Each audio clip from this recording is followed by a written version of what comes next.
Murodxon To'rayev oktagonda ham hayotda ham orqaga chekinishni bilmagan yirtqich ruhi bilan esda qolgan o'zbek jangchisi. 1987-yil 4-iyul kuni Toshkentda tug'ilib, bolalikdan kuch va iroda uni o'ziga chorlay boshlagan. 17 yoshda Osiyo universal kurash chempioni bo'lib, jang maydonidagi birinchi katta qadamini qo'ydi. 2013-yilda professional MMA arenasiga kirib, 15 jangning 12tasida g'alaba qozondi.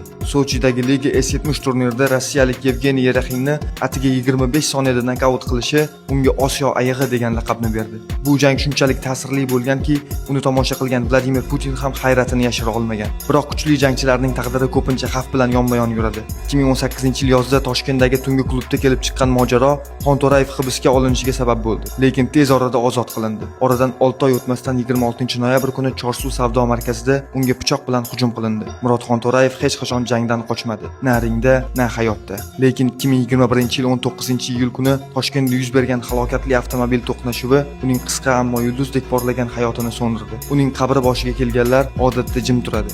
Chunki u haqida gapirishdan ko'ra eslashning o'zi ham yurakka og'ir. Bugun ham sport doiralarida uning chaqqon zarbalari, qat'iy nigohi va hech kim bilmagan, faqat yaqinlari eslaydigan hikoyalari haqida pichirlab so'zlashadi. Chunki Murodxon To'rayev faqat bir sportchi emas, bu kuchning ham, taqdirning ham sinovini ko'tarib o'tgan afsona.